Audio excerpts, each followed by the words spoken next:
साथ अनुराग मुस्कान। संसदीय बोर्ड की मीटिंग में हिस्सा लेने के लिए आज गुजरात के मुख्यमंत्री नरेंद्र मोदी दिल्ली में हैं और दिल्ली में उनकी ताजपोशी का ख्वाब दिल्ली से मीलों दूर झारखंड के हजारीबाग में बीजेपी के वरिष्ठ नेता यशवंत सिन्हा देख रहे हैं। यशवंत सिन्हा ने दबी जुबान में नहीं बल्कि डंके की चोट पर कहा है कि मोदी ही होंगे देश के अगले प्रधानमंत्री। यशवंत सिन्हा का ये बयान बेहद चौंकाने वाला है। पूरा देश जानता है कि यशवंत सिन्हा मोदी से मनभेद और मतभेद दोनों ही रखते हैं। ऐसे में यशवंत सिन्हा का मोदी को प्रधानमंत्री बताना कई सवाल खड़े करता है, वो भी तब जबकि अभी तक न ही संसदीय बोर्ड में मोदी पर मोहर लगने की खबर है, न ही आडवाणी ने उन्हें हरी झंडी दी है। इसलिए बीच बहस का अब बड़ा सवाल तो यही है कि क्या मोदी को लेकर बीजेपी की मंशा का पता पहले से चल गया है यशवंत सिन्हा को, इसलिए अब यशवंत भी नमो नमो करने लगे हैं।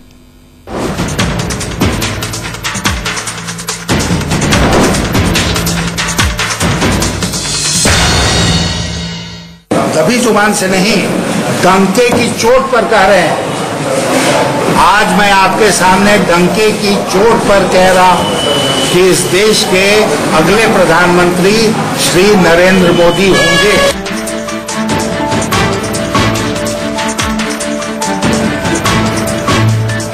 कभी अंदर खाने पानी पी पी कर गुजरात के मुख्यमंत्री नरेंद्र मोदी को कोसने वाले बीजेपी के वरिष्ठ नेता यशवंत सिन्हा को अब प्रधानमंत्री के तौर पर सिर्फ और सिर्फ मोदी का ही चेहरा दिख रहा है।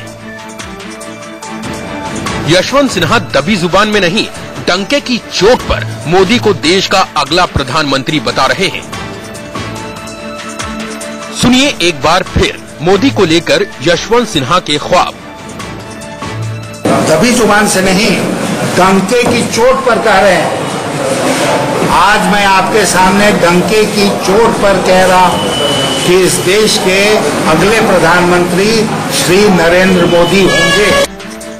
अभी ज्यादा दिन नहीं बीते हैं जब यही यशवंत सिन्हा बीजेपी चुनाव प्रचार समिति के मुखिया नरेंद्र मोदी को कम बोलने की नसीहत दे रहे थे।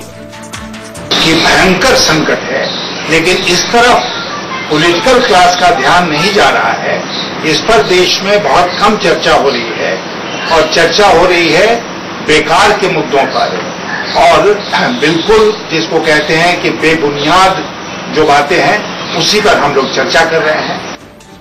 साफ है मोदी को लेकर यशवंत सिन्हा ने यू टर्न लिया है। ऐसे में कांग्रेस भला चुटकी लेने में पीछे कैसे रह सकती थी। कांग्रेस ने लगे हाथ यशवंत सिन्हा को भविष्य बताने वाला पंडित करार दे दिया। मुझे नहीं मालूम है कब से उन्होंने ये तैयार किया है कि फ्यूचर उनको पता चल जाएगा, प्रेडिक्शन करने लगे। फिलहाल उनकी अपनी राय हो सकती, हमारी राय तो कोई सवाल ही बीजेपी का ही सरकार बनने का सवाल पैदा नहीं होता। कांग्रेस का चुटकी लेना लाजमी भी है। बड़ा सवाल तो यही है कि आडवाणी गुट के यशवंत सिन्हा साहब को नमोनिया कब से और क्यों हो गया। अचानक यशवंत सिन्हा को बीजेपी के अंदर ऐसा क्या दिखने लगा कि वो डंके की चोट पर मोदी को अगला प्रधानमंत्री बताने लगे। ये बात तो बीजेपी का कोई बड़ा नेता अभी दबी जुबान में भी नहीं बोल रहा है। मोदी के पीएम पद की उम्मीदवारी के सवाल पर बीजेपी का हर छोटा बड़ा नेता कई मौकों पर यही कहता पाया गया कि इसका फैसला संसदीय बोर्ड करेगा। तो क्या यशवंत सिन्हा को संसदीय बोर्ड के फैसले का पता पहले से चल गया है? दबी जुबान से नहीं, डंके की चोट पर कह रहे हैं। आज मैं आपके सामने डंके की चोट पर कह रहा कि इस देश के अगले प्रधानमंत्री श्री नरेंद्र मोदी होंगे। बीजेपी में मोदी के बढ़ते कद और खुद को हाशिए पर धकेले जाने से नाराज लालकृष्ण आडवाणी ने इस्तीफा दिया तो बीजेपी अध्यक्ष राजनाथ सिंह ने उन्हें मनाने के लिए खुलेआम कहा था कि पार्टी में हर बड़े फैसले लालकृष्ण आडवाणी की सहमति से लिए जाएंगे। सुनिए राजनाथ सिंह का वो बयान भी। मैं अपनी तरफ से ये कहना चाहता हूँ कि जिस भी मामले को लेकर पार्टी की फंक्शनिंग को लेकर यदि आडवाणी जी को कोई शिकायत होगी तो मैं स्वयं पार्टी अध्यक्ष होने के नाते आदरणीय आडवाणी जी से बातचीत करूंगा और उसका मैं निराकरण करूंगा। इतनी जानकारी आप प्रेस के मित्रों को देंगे। तो क्या ये मान लिया जाए कि आडवाणी ने मोदी के नाम पर हरी झंडी दे दी है और ये बात यशवंत सिन्हा को भी पता चल गई है? वैसे यशवंत सिन्हा ने जैसे सुर बदले हैं वैसे ही मोदी भी रोज बदल रहे हैं। 2 महीने पहले तक 6 करोड़ गुजरातियों को विकास का ख्वाब दिखाने वाले मोदी अब 1.25 अरब हिंदुस्तानियों का नेता बनना चाहते हैं और इसीलिए उन्होंने देश भर की जुबान में अपनी बात पहुंचानी शुरू कर दी है। हिंदी और अंग्रेजी के बाद अब मोदी उर्दू में भी ट्वीट करने लगे हैं।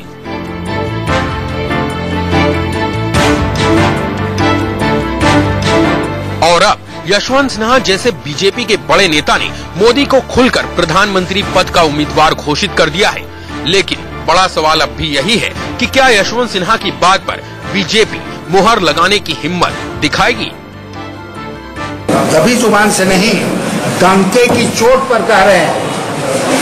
आज मैं आपके सामने डंके की चोट पर कह रहा हूं कि इस देश के अगले प्रधानमंत्री श्री नरेंद्र मोदी होंगे। हजारीबाग से प्रमोद कुमार के साथ मिथिलेश कुमार, दिल्ली, इंडिया लिमिटेड। और आइए अब इस पर चर्चा करते हैं। चर्चा में हमारे साथ जो मेहमान है, बीजेपी से हमारे साथ संबित पात्रा हैं, स्टूडियो में मेरे साथ मौजूद हैं। हमारे साथ जेडीयू से राज्यसभा के सदस्य साबिर अली साहब इस वक्त जुड़े हुए हैं। इसके अलावा सामना के एडिटर प्रेम शुक्ला हमारे साथ हैं। होना तो कांग्रेस से भी हमारे साथ एक मेहमान चाहिए था, लेकिन अभी अभी हम ही ने आपको कुछ देर पहले ब्रेकिंग न्यूज दी थी कि राहुल गांधी ने अब सख्त हिदायत कर दी है। ये उनका नया चुनावी मैनेजमेंट है। उन्होंने साफ तौर पर 2 मीडिया कोऑर्डिनेटर नियुक्त किए हैं। कहा गया है कि नरेंद्र मोदी पर कोई भी नेता कांग्रेस का कुछ नहीं बोलेगा। कोई भी छोटा बड़ा नेता कोई भी टिप्पणी देने से पहले मीडिया कोऑर्डिनेटर से इस बाबत इजाजत लेगा। टीवी की बहस में भी कोई बिना इजाजत के नहीं आएगा, वरना कड़ी कार्रवाई होगी। तो आज इस वजह से कांग्रेस से कोई हमारी इस चर्चा में शामिल नहीं है। लेकिन संबित पात्रा जी, मैं आपसे पूछना चाहूंगा, क्योंकि आप हैं, बेकार के मुद्दे पर चर्चा बताया था जब गोवा में बीजेपी की बैठक हुई थी 3 दिन की, तब नरेंद्र मोदी के मुद्दे को यशवंत सिन्हा साहब ने बेकार के मुद्दे पर चर्चा बताया था, बेबुनियाद बताया था। कहा था मुझे कोई नमूनिया नहीं हुआ है, अब हो गया लगता है। 2 विषय बता दूं। पहला विषय है कि जो आप यशवंत जी के विषय में कह रहे हैं कि उन्होंने कहा था बेकार के चर्चा हो रहे हैं और मुझे नमूनिया नहीं हुआ, तो वो उस संदर्भ में था जब पत्रकार ने उनसे प्रश्न पूछा था कि क्या आप नरेंद्र मोदी जी के खिलाफ हैं और आपको क्या नमूनिया हो गया है जो आप गोवा नहीं गए। तो उन्होंने उसके उत्तर में प्रत्युत्तर दिया था कि ये बेकार का बहस है, मैं किसी के खिलाफ नहीं हूं और मुझे कोई बीमारी नहीं हुई है।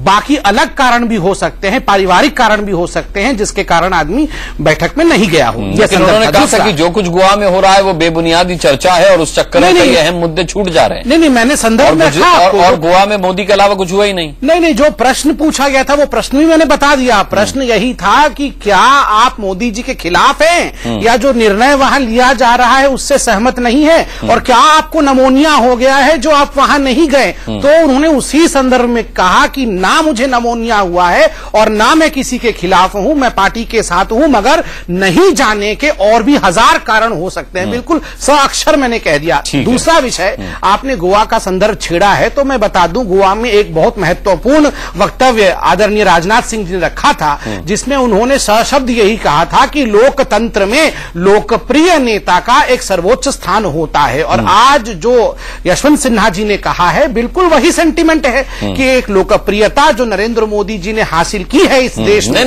जो जनता की सेंटीमेंट है वो स्वाभाविक रूप से। यशवंत सिन्हा ने आज कुछ भी घुमाकर नहीं बोला। प्रेम शुक्ला जी, यशवंत सिन्हा साहब ने डंके की चोट पर कहा, उन्होंने इन शब्दों का इस्तेमाल भी किया कि मैं डंके की चोट पर कहता हूं कि नरेंद्र मोदी ही 2014 में देश के प्रधानमंत्री होंगे। सवाल ये उठता है कि यशवंत सिन्हा साहब किस हैसियत से ये बात कह गए। नहीं, यशवंत सिन्हा जी भारतीय जनता पार्टी के बहुत वरिष्ठ नेता हैं जी, और भारतीय जनता पार्टी में लोकतंत्र जीवंत है कि डंके की चोट पर वो विरोध भी कर सकते हैं और डंके की चोट पर समर्थन भी कर सकते हैं। अभी आप ही ने जब कार्यक्रम शुरू किया तो बताया कि वहां तो कांग्रेस में अगर किसी को बात भी करनी है तो राहुल गांधी और पप्पू की परमिशन चाहिए होगी। तो वहां तो लोकतंत्र को सीधे सीधे गाड़ दिया जा रहा है। डिसिप्लिन है प्रेम शुक्ला जी, तो डिसिप्लिन है। ये तो बीजेपी को भी फॉलो करना चाहिए था। नहीं, प्रेम शुक्ला जी करते हैं। नहीं, प्रेम शुक्ला जी, आपने राहुल गांधी के बारे में टिप्पणी तो कर दी, लेकिन ये देखिए ना, डिसिप्लिन है। उन्होंने कहा कोई मेरी इजाजत के बिना नहीं बोलेगा तो कोई नहीं बोलेगा। राजनाथ सिंह ने, सुनिए मेरी बात, राजनाथ सिंह जी ने कहा था कि प्रधानमंत्री के मुद्दे पर कोई किसी तरह की टिप्पणी नहीं होगी, लेकिन यशवंत सिन्हा साहब ने डंके की चोट पर टिप्पणी कर दी। नहीं, राजनाथ सिंह जी जब कह रहे थे तो वो भारतीय जनता पार्टी के पार्लियामेंट्री बोर्ड का फैसला था। हाँ। उसको रिप्रेजेंट कर रहे थे। प्रधानमंत्री पद की दावेदारी के मुद्दे पर उन्होंने कहा था प्रधानमंत्री कमेटी का फैसला नहीं है। हाँ। राहुल गांधी इंडिविजुअल का फैसला है। हाँ। राहुल गांधी इंडिविजुअल का फैसला है। हाँ। और राहुल गांधी इंडिविजुअल का फैसला ये है कि आप विरोधियों के बारे में बयान भी बिना पार्टी के उपाध्यक्ष से पूछे प्रेम शुक्ला जी, आपने मेरा सवाल ध्यान से नहीं सुना लगता है। कोऑर्डिनेटर से नहीं लेंगे। नहीं, तो ये आप जीवन तो पार्लियामेंट्री बोर्ड ही तो तय करेगा प्रधानमंत्री कौन होगा। यशवंत सिन्हा साहब तो पार्लियामेंट्री बोर्ड में है नहीं। मैंने आपसे सवाल पूछा था कि किस हैसियत से बोल गए वो तो अभी भी निश्चित है, लेकिन इंडिविजुअल, लेकिन व्यक्तिगत लोकतंत्र को भी किसी भी पार्टी में स्थान होना चाहिए। हाँ। और भारतीय जनता पार्टी में ये परंपरा रही है। हाँ। कि नहीं, ये परंपरा रही होती तो फिर राजनाथ सिंह को ये नहीं कहना पड़ता कि प्रधानमंत्री पद के लिए कौन योग्य उम्मीदवार होगा, इस पर कोई टिप्पणी न की जाए। ये उन्होंने सख्त लहजे में कहा था। नहीं, लेकिन इस पर नहीं सख्त लहजे में कहा, उसका फॉलोअप भी कुछ लोगों ने किया। किसने नहीं किया तो उनके खिलाफ डिसिप्लिनरी एक्शन भी होगा। उसमें ऐसा कुछ नहीं है कि कोई चीज अपारदर्शी हो। हाँ। नहीं, ये तो बहुत पारदर्शी हो गया ना मामला कि डंके की चोट पर मैं कहता हूं जो कुछ होता है बहुत पारदर्शी है। उन्होंने साफ कहा है, चोट पर प्रेम शुक्ला जी ने साफ कहा कि मैं कभी जुबान में नहीं बोल रहा हूं, से नहीं कह रहे। हाँ। लेकिन ये दबी जुबान उनकी खुली जुबानी यशवंत सिन्हा व्यक्ति की है।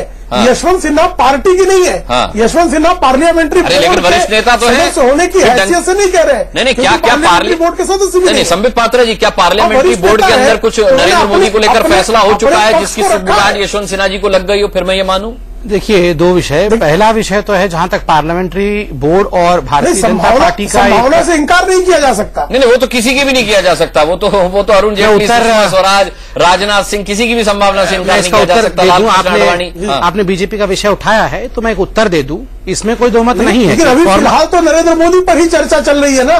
हाँ। सारे लोगों का ध्यान तो मोदी जी पर लगा हुआ है। अरे नहीं, प्रेम शुक्ला जी, जब विजय गोयल जी ने स्थापना दिवस के मौके पर कहा था कि नेतृत्व जो है आडवाणी जी का ही रहेगा 2014 के चुनाव में, तो पार्टी में बड़ा बवाल हुआ कि उन्होंने कैसे नाम ले दिया। अब यशवंत सिन्हा साहब बगैर किसी हैसियत के नाम ले रहे हैं। वरिष्ठ नेता है, मैं मानता हूं, उनका वो सम्मान भी है पार्टी में, लेकिन डंके की चोट पर नरेंद्र मोदी 2014 में प्रधानमंत्री होंगे, ये कहने की हैसियत नहीं है उनकी पार्टी में। नहीं, उस पर बखेड़ा खड़ा करने का प्रयास तो किया ही जा रहा है आपकी तरफ से। नहीं, हमारी तरफ से क्यों किया जा रहा है? नहीं, हमारी तरफ से आप बता दें कि क्यों इसमें बखेड़े वाली बात नहीं है। अगर शत्रुघ्न सिन्हा नीतीश कुमार की तारीफ करते हैं तो आपकी पार्टी में बखेड़ा हो जाता है। उमा भारती को कहना पड़ता है कि उनमें और दिग्विजय सिंह में कोई फर्क नहीं है। अगर नहीं, मुझे बखेड़े वाली बात पर आ जाए। अब बखेड़ा इसमें क्या खड़ा कर रहे हैं? तो निश्चित तौर पर है, न्यूज वैल्यू तो निश्चित तौर पर है। हाँ, न्यूज वैल्यू तो निश्चित तौर पर है। तो क्या मीडिया अटेंशन के लिए कहा? मीडिया अटेंशन के लिए यशवंत सिन्हा साहब ने कहा कि वो नरेंद्र मोदी के खिलाफ पार्टी ने अलग थलग डाल दिया, इसलिए उन्होंने मीडिया अटेंशन के लिए बात कही है। क्या कि आप लोगों को ध्यान आ जाए कि यशवंत सिन्हा मीडिया का अटेंशन जरूर हो गया। चलिए मैं आपसे बात करूं। साबिर अली साहब, बिहार से आवाज उठी नीतीश कुमार के पक्ष में, बीजेपी के शत्रुघ्न सिन्हा ने उठाई, तो क्या लगता है आपको झारखंड से भी अब आवाज उठ गई कि यशवंत सिन्हा साहब ने कह दिया कि नहीं, पीएम तो जो है वो मोदी ही बनेंगे 2014 में, पीएम मटीरियल कितना भी हो नीतीश कुमार? देखिए, मैं कम से कम मेरा अपना विचार ये है कि मेरे कह देने से और किसी के कह देने से और किसी के वक्तव्य दे देने से इस देश का प्रधानमंत्री ना कोई बन सकता है, नहीं बिगड़ सकता है। वास्तविकता से परे जाकर और बड़ी जुबान से बड़ी बात करके, अभी प्रेम शुक्ला जी की बात सुन रहा था, टिप्पणी क्या उन्होंने राहुल गांधी में, इस तरह की गलत टिप्पणी नहीं करना चाहिए। नावाकरण करने की जरूरत नहीं है, इंसान को अपने दायरे में रहना चाहिए। की बात सुन रहा था, टिप्पणी क्या उन्होंने राहुल गांधी में, इस तरह की गलत टिप्पणी नहीं करना चाहिए। नावाकरण करने की जरूरत नहीं है, इंसान को अपने दायरे में रहना चाहिए और अपने हद में रहना चाहिए, किसी को भी। और मैं उस पर बात नहीं जाऊंगा जहां आप दायरे में नहीं रहेंगे, नरेंद्र मोदी बहुत प्यारा कह देंगे कि किसी हमने कभी नहीं कहा है। आप पहले सुनिए, हमने नहीं कहा। नहीं, कांग्रेस की बात कर रहे हो आप, आपकी बात भी नहीं कर रहे। हम कभी कांग्रेस को प्रवचन भी नहीं दिया। जब मौत का सौदागर कह रहे थे तो आपने प्रोत्साहन नहीं दिया। नहीं तो प्रेम शुक्ला जी, उसी परिपाटी को आप भी उसी परिपाटी पे आप न चले ना, कम से कम चलिए। आप साबिर अली साहब बताएं। हमने कभी नहीं दिया, हमने कभी हम नहीं लोग दिया। तो ज्यादा आक्रामक माने जाते हैं। मैं ये कहना चाहता हूं कि देखिए, मैं सिर्फ इतना ही कहना चाहता हूं कि आपको भी पता, मुझे मालूम है आप कितना आक्रामक हैं, इसलिए हमको सब पता है, किसी और को बताइएगा। तो मैं सिर्फ इतना ही कहना हूं, इस देश की जनता फैसला करेगी। बीजेपी का वो अपना अपना मुकाम है, उनका अपना फायदा है, किसका चयन करते हैं। लेकिन साबिर अली साहब, जनता फैसला करेगी ये तो बात आपकी 100% सही है, लेकिन फैसला तो इधर यशवंत सिन्हा साहब ने कर दिया आज, डंके की चोट पे कहा उन्होंने। हाँ, तो इस तरह के लोगों को क्या कहे कि यशवंत सिन्हा जैसे लोग अगर इस तरह की वक्तव्य करें तो मैं समझता हूं कि इस देश के लिए विडंबना हो सकती है कि आदमी इस मुकाम पे जाने के बाद इस तरह की बात कहे जिसमें तथ्य नहीं हो। कौन बनेगा नहीं करेगा, वो बीजेपी के कैंडिडेट हो सकते हैं, एनडीए के कैंडिडेट जो उनके साथ हैं उनके हो सकते हैं, इसको डिनाय नहीं किया जा सकता है। लेकिन कौन प्रधानमंत्री बनेगा वो तो इलेक्शन के बाद फैसला होगा ना। डंके की चोट पर मैं यहां बैठ के ड्रम बजाने लगूं और कहूं कि कल कौन, क्या नीतीश कुमार होंगे कि राहुल गांधी होंगे कि यशवंत सिन्हा से खुद होंगे और कि खुद कैंडिडेट हैं कि और कौन कौन लोग उनका कैंडिडेट है, ये कहने से नहीं होगा। ये तो जनता फैसला करेगी। अभी वो कैंडिडेट घोषित करें और मैं समझता हूं कि ठीक है, यशवंत सिन्हा जी ने भाप लिया होगा कि अब उनके पास रास्ते बचे हैं और उनको अगर बने रहना है आगे की जो दूसरे लोग गिन रहे हैं उनको गिनना होगा। वैसे साबिर अली साहब, जब शत्रुघ्न सिन्हा नीतीश कुमार की तारीफ करते तब आप उनकी व्यक्तिगत राय बताते, मोदी के मसले पर आप फैसला जनता पर छोड़ देते। आप इतनी बात कर रहे थे, मैं सुन रहा था। कम से कम सीखो, आप पत्रकार हो, इतना तो सीखो कि दूसरा आदमी बात करे, सुनने का प्रयास करो। आप सुन रहे थे, आप बोले थे, मैं बीच में एक बार भी नहीं टोका। अच्छा, ये प्रेम शुक्ला जी से आप ये बोलने वाले हो, कोई आदमी को बोलने नहीं आता है, इसका परहेज करो। तो नहीं सीखनी होगी ना। चलिए मुद्दे से भटक जाएंगे। संबित पात्रा जी, सवाल पूछ रहे, जो बैठे हुए न्यूज चैनल पे वो आपसे अच्छा पत्रकार हैं। जो न्यूज चैनल पे पूछ रहे सवाल, इस तरह की बात मत शुरू कीजिए।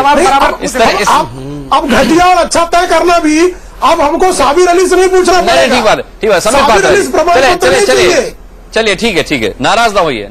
मुझे आपसे संबित पात्रा जी, ये किस तरह का डिसिप्लिन पार्टी में पैदा हो गया, या कोई किसी तरह का डिसिप्लिन ही नहीं है। आप देखिए पिछले दिनों जो बयानबाजियां हो रही है, शत्रुघ्न सिन्हा कोई टिप्पणी करते हैं, उनको कोई तवज्जो नहीं दी जाती है, वो तल्ख टिप्पणी करते।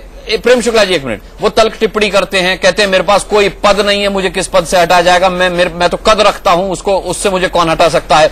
फिर उमा भारती कहती हैं कि उनमें और दिग्विजय सिंह में हमारे लिए कोई फर्क नहीं, हम उनके बयानों को तवज्जो नहीं देते हैं। अब इधर यशवंत सिन्हा साहब डंके की चोट पर बोल चुके हैं, पहले राजनाथ सिंह मना कर चुके हैं कि पीएम के मसले पर कोई किसी तरह की टिप्पणी नहीं की जाएगी। आपकी पार्टी में हो क्या रहा है? इससे अच्छा तो कांग्रेस में कम से कम एक डिसिप्लिन तो मेंटेन हुआ कि अब नरेंद्र मोदी के मसले पर बिना इजाजत कोई नहीं बोलेगा। नहीं, वो तो जो कांग्रेस पार्टी में हो रहा है, जो व्हिप जारी किया गया है, नरेंद्र मोदी जी के विषय में कोई बोलेगा नहीं, उसके पीछे तो कारण है कि वो जो कांग्रेस के प्रवक्ता तो आते थे नरेंद्र मोदी जी के खिलाफ बोलने के लिए, मगर बोलने के पश्चात एक बात भी जारी कर दीजिए ना, खुद अपने ऊपर पानी तो नहीं फिरेगा कम से कम। सुनिए, आपके अपने लोग फेर रहे हैं। अनुराग जी, आपने प्रश्न पूछा, मैं उत्तर दूंगा बिल्कुल। एक आपने जो प्रश्न, तीनों प्रश्न का उत्तर दे दूंगा। पहला प्रश्न आखिरी से शुरू कर रहा हूं। आपने कहा कांग्रेस ने ऐसा एक व्हिप जारी किया, इसलिए किया क्योंकि अंततः जो है वो गड्ढा तो खोदते नरेंद्र मोदी जी के थे, मगर उसमें गिर जाते थे। तो राहुल जी ने अपने पाठशाला में देखा कि जो गड्ढा खोद के बार बार गिर रहे हैं उसमें खुद प्रवक्तागण,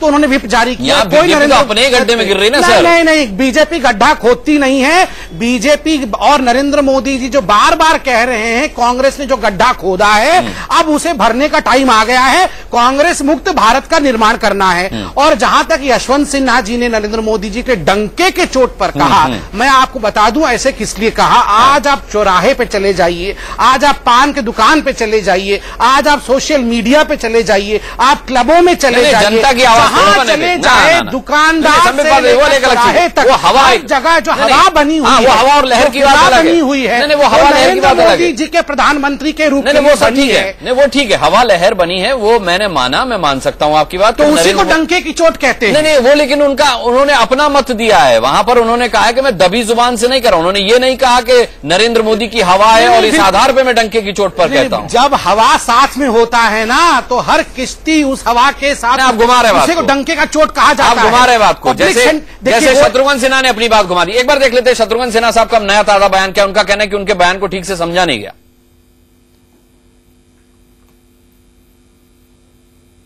है, वो तोड़ मरोड़ कर पेश किया गया है। मैं भारतीय जनता पार्टी में हूं, भारतीय जनता पार्टी में था और भारतीय जनता पार्टी में रहूंगा।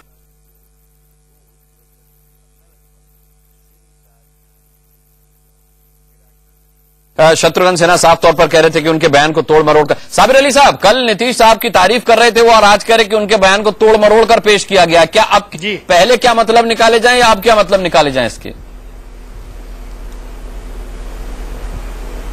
आप लोग तो यहां तक मान बैठे थे कि वो इच्छा जाहिर करेंगे तब आला कमान सोचेगा कि हो जेडीयू में आना चाहते हैं कि नहीं आना चाहते हैं, हम लेना चाहते हैं कि नहीं। वो तो कह रहे मैं बीजेपी में हूं और रहूंगा। मैं हमारे यहाँ आपके यहाँ से सवाल, मैं उस न्यूज को देखा इत्तेफाक से। सवाल जब आप हमको कुछ पूछेंगे तो जवाब स्वाभाविक रूप से आएगा, और जो जवाब आया था मैं समझता हूं वो उचित था कि कोई भी आदमी, कोई भी पार्टी ताला लॉक करके दरवाजे को नहीं रखती, उसके दरवाजे हमेशा खुले, चाहे वो कोई पार्टी हो। इससे कोई इनकार नहीं कर सकता। और जब इलेक्शन का दौर आता है तो इस तरह के बयान आते हैं, लोगों का आना जाना बना रहता है। ये देश है, प्रजातंत्र है, जमहूरियत है, इसमें सबको छूट है। चूंकि जो भी कोई आता और जाता है वो जनता के पास जाता है और जनता उसको चुन के भेजती है। कोई डिफेट होता है, कोई विन होता है, ये एक परंपरा है। तो जब कोई हमारे पक्ष में बयान आएगा तो हमको अच्छा लगेगा, इसको कौन डिनाई कर सकता है, स्वाभाविक है। और कभी कभी सच बात निकल के आती है, बहुत देर तक नहीं दबाई जा सकती है, बाद में फिर कोई प्रेशर में अगर वो बात को बदल दी जाए तो ये अलग बात है। नहीं, यही तो साबिर अली साहब मैंने कहा कि आपके पक्ष का कोई बयान आएगा तो आप उसका स्वागत करेंगे, तो मोदी के पक्ष का आएगा तो आप जनता पर टॉस कर देंगे मामला। नहीं, हम उसका स्वागत, हम अपने को भी जनता पे कहते हैं, बिल्कुल हमारा टॉस दोनों तरफ, और जो हमारा क्वाइन है दोनों तरफ एक ही है, दो तरह के क्वाइन हम नहीं खेलते। चलिए संबित जी को जाने, संबित जी एक आखिरी एक लाइन का रिएक्शन, जो एक ही धारा और एक ही तरफ चलती है। जी चलिए संबित जी बहुत बहुत धन्यवाद आपका करना चाहेंगे, आप हमारे साथ अब तक जुड़े रहे और आपने इस अहम मसले पर चर्चा की। संबित जी को बहुत जरूरी कहीं जाना है। चलो, तो यशवंत सिन्हा साहब ने आज जो कहा कि मैं दबी जुबान में नहीं बल्कि डंके की चोट पे कहता हूं कि 2014 में प्रधानमंत्री देश के जो होंगे वो नरेंद्र मोदी ही होंगे, इस पर हम चर्चा कर रहे हैं। प्रेम शुक्ला जी, ये कहने में क्या हर्ज है कि यशवंत सिन्हा साहब ने जो कहा वो थोड़ा सा पार्टी लाइन से अलग हटकर कहा, वो अति उत्साहित हो गए या फिर उनको नमोनाइटिस या नमोनिया हो गया, जो कुछ भी है, इसमें लाग लपेट की जरूरत क्यों पड़ रही है आपको? इसमें कोई लाग लपेट की जरूरत, देखिए यशवंत सिन्हा, शत्रुघ्न सिन्हा, ये दोनों पार्टी लाइन से हटकर बात करने के लिए विख्यात रहे हैं। जब भारतीय जनता पार्टी और जनता दल यूनाइटेड का बिहार में गठबंधन था, उस समय जो है यशवंत सिन्हा ने महीनों पहले कहा था कि हमको नरेंद्र मोदी को प्रधानमंत्री पद का उम्मीदवार घोषित कर दिया जाना चाहिए, उसके लिए नीतीश कुमार से अलग होना पड़े तो कोई चिंता नहीं करनी चाहिए। फिर कुछ दिनों के बाद यशवंत सिन्हा का कुछ रुख बदला नजर आया, फिर यशवंत सिन्हा आज फिर नए रुख में दिखाई दिए हैं। शत्रुघ्न सिन्हा के साथ भी ये बातें होती रही हैं। तो भारतीय जनता पार्टी में इन नेताओं को इस तरह का जो है बयानबाजी करने के लिए मुक्त किया गया है, ऐसा दिखाई देता है। तो ऐसे में उनकी बात को ही पार्टी लाइन में नहीं मान सकते और उनकी बात को पार्टी लाइन से हटकर भी नहीं मान सकते, क्योंकि कालांतर में बिहार में नीतीश कुमार नहीं, लेकिन जिस मुद्दे पर प्रेम जी वो बोले हैं, जिस मुद्दे पर वो बोले हैं उसके लिए वो ऑथराइज नहीं है। नरेंद्र मोदी पार्टी में बहुत वरिष्ठ नेता हैं, बहुत अच्छी छवि है उनकी प्रेम जी, लेकिन वो जिस मुद्दे पर बोले उस मुद्दे पर बोलने के लिए ऑथराइज नहीं है। भारतीय जनता पार्टी में अभी तक किसी ने ऐलान नहीं किया नरेंद्र मोदी के नाम का, उन्होंने तो डंके की चोट पर प्रधानमंत्री घोषित कर दिया उन्हें 2014 का। ये भारतीय जनता पार्टी में आंतरिक लोकतंत्र अत्यंत प्रबल है, इसलिए बारंबार बहुत सारे नेता पार्टी लाइन से हटकर भी बातें करते हैं। वो कोई पहली बार नहीं, ये बात समझ से परे साहब, ये प्रेम शुक्ला जी ये समझ से परे है। आप समझे कि अगर किसी जिस चाल चरित्र और चेहरे की बात पार्टी करती है उसमें कहीं भी ऐसा लोकतंत्र नहीं है कि जिसके मन में जो आएगा वो बोलेगा। साबिर अली साहब, आप तो बहुत सालों तक गठबंधन में रहे हैं, आप तो गलबैया डाल के रहते थे। क्या बीजेपी में यही सशक्त लोकतंत्र की परिभाषा है कि कोई कुछ भी बोल सकता है?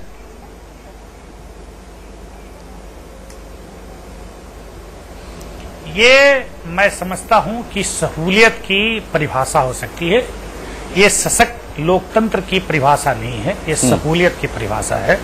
ये अपने मनमानी बात जो लोग कहते रहते हैं, इनके यहाँ बहुत सा अभी तो मैं समझता हूं कि आ रहा है, जा रहा है, कभी पश्चिम से हवा, कभी पूरब से हवा, कभी दक्षिण से हवा आ रही है, जा रही है। जितना दिन करीब आएगा, मैं आपको ये बता दूं कि बीजेपी ऐसा वर्टिकल जो दावा करती है कि बीजेपी आज तक टूटी नहीं, वर्टिकल टूटेगी, वर्टिकल बिल्कुल, जिसको दो फाड़ कहते हैं ना, बीजेपी वहां होने वाली है। वो दिन बहुत दूर नहीं है, करीब आने वाला है। मैं सिर्फ इतना ही कहूंगा, और वो दिखाई देगा, क्योंकि अभी हवा चल रही है। सब लोग राजनीति में रह के देखते हैं कि हवा किधर से तेज है, किधर से नरम है, किधर से गर्म है, कहां से नीचा है। चलिए, तो इन बयानों का पार्टी के अंदर और पार्टी के बाहर क्या मतलब निकलता है, क्या मतलब निकाला जाता है, और इसके परिणाम क्या होते हैं, ये बड़ा दिलचस्प होगा अपने आप में देखना। बहुत बहुत धन्यवाद। हम इस चर्चा में शामिल होने मेरे बोलिए साबिर जी। ये शेख चिल्ली के शौक सपने हैं। मैं सिर्फ इतना ही कहना चाहता हूं कि हो सकता है यशवंत जी को ऐसा लगा, ये अरे कौन सी शेख चिल्ली का सपना, कौन सपना देख रहा है, सपना आप देखते हो, दिव्य यहां सपना की तो बात नहीं चल रही है। मैं ये कह रहा था कि जब हवा तेज चलती है तो हर आदमी अपने आप को नापता है कि मैं किधर रहूं, और मैं समझता हूं कि उस हवाओं में कहीं अभी बह गए होंगे, देख रहे हैं कि इसी तरफ चले तो ज्यादा ठीक है। ये मुमकिन है। चलिए, बहुत बहुत धन्यवाद आप सभी का इस चर्चा में शामिल होने के लिए। प्रेम जी, आपका भी बहुत बहुत धन्यवाद। साबिर अली साहब, आपका भी बहुत बहुत